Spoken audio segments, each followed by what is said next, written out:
जीविका मंत्रा में आपका स्वागत है। आज की वीडियो में हम जानेंगे साल 2023 में धनतेरस कब है, पूजा और खरीदारी के शुभ मुहूर्त और धनतेरस की पूजा विधि के बारे में। हिंदू धर्म में धनतेरस का खास महत्व है। धनतेरस कार्तिक मास के कृष्ण पक्ष की त्रयोदशी तिथि को मनाया जाता है। धनतेरस से ही दीपावली पर्व की शुरुआत हो जाती है। इसे धन त्रयोदशी या धनवंतरी जयंती भी कहते हैं। मान्यता है कि इस दिन आयुर्वेद चिकित्सा पद्धति के जनक भगवान धनवंतरी जी समुद्र मंथन से अमृत कलश के साथ प्रकट हुए थे।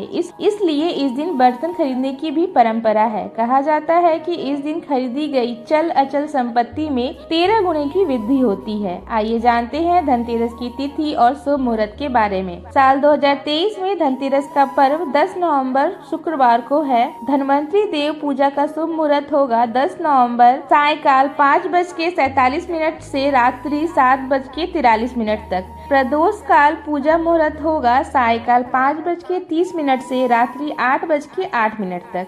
वृषभ काल पूजा मुहूर्त होगा सायकाल 5:43 से रात्रि 7:43 तक। त्रयोदशी तिथि प्रारंभ होगी 10 नवंबर दोपहर 12:35 से। त्रयोदशी तिथि समाप्त होगी 11 नवंबर दोपहर 1:57 पर। धनतेरस पर सोने चांदी और बर्तन खरीदने की परंपरा है। इस साल 10 नवंबर को धनतेरस के दिन खरीदारी का शुभ मुहूर्त का समय होगा 10 नवंबर दोपहर 2:35 से 11 नवंबर की सुबह 6:40 तक। इसके अलावा 11 नवंबर को सुबह 6:40 से दोपहर 1:57 तक का समय भी खरीदारी के लिए विशेष शुभ है। धनतेरस पूजन विधि। शास्त्रों के अनुसार धनतेरस के दिन माता लक्ष्मी, गणेश भगवान, धनवंतरी जी और कुबेर पूजन की जाती है। धनतेरस की शाम उत्तर दिशा में कुबेर, धनवंतरी जी और लक्ष्मी गणेश की प्रतिमा स्थापित करें। सबसे पहले आप भूमि को जल अथवा गंगा जल से स्वच्छ कर ले। उस पर चौका पूर लें। चौका पूरने के लिए आप आटे और हल्दी का उपयोग करें। आटे और हल्दी को समृद्धि और वैभव का प्रतीक मानते हैं। चौका पूरने के बाद आप उस स्थान पर लाल या पीले रंग का आसन लगाएं। इसके बाद आप माता लक्ष्मी और गणेश भगवान की प्रतिमा स्थापित करें। धनवंतरी भगवान का नाम लेते हुए वहां सोने या चांदी का कोई सिक्का रखें। यदि आपके पास सोने या चांदी का सिक्का नहीं है तो आप 1 रुपए का सिक्का भी रख सकते हैं। आप कुबेर जी का नाम लेते हुए या तो यक्ष कुबेर की मूर्ति स्थापित करें या फिर कुबेर यंत्र का स्थापना कर सकते हैं। सबसे पहले आप वहां आटे के 7 दीपक जलाएं। उन दीपक को आप घी से जलाएं और उनकी बत्ती लंबी रखें, क्योंकि हम माता लक्ष्मी के सभी पूजन में बत्ती हमेशा लंबी रखते हैं। उसके बाद आप सारे भगवान को बारी बारी हल्दी, चंदन, कुमकुम, अक्षत, रोली, मौली, पुष्प अर्पित करें। सर्वप्रथम गणेश जी की पूजन करें। भगवान कुबेर को सफेद मिठाई और धनवंतरी जी को पीली मिठाई का भोग लगाएं। पूजन के समय कुबेर मंत्र का जाप करना चाहिए और धनवंतरी स्तोत्र का पाठ करें। धनतेरस की शाम घर के द्वार पर और आंगन में दीपक जलाने की परंपरा है। अगर आपका सामर्थ्य है तो आप घर के अंदर और बाहर 13 दीपक अवश्य जलाएं। अंत में सारे देवताओं की आरती करें। भगवान धनवंतरी से अपने परिवार के सारे सदस्यों के अच्छे स्वास्थ्य की मंगल कामना करें।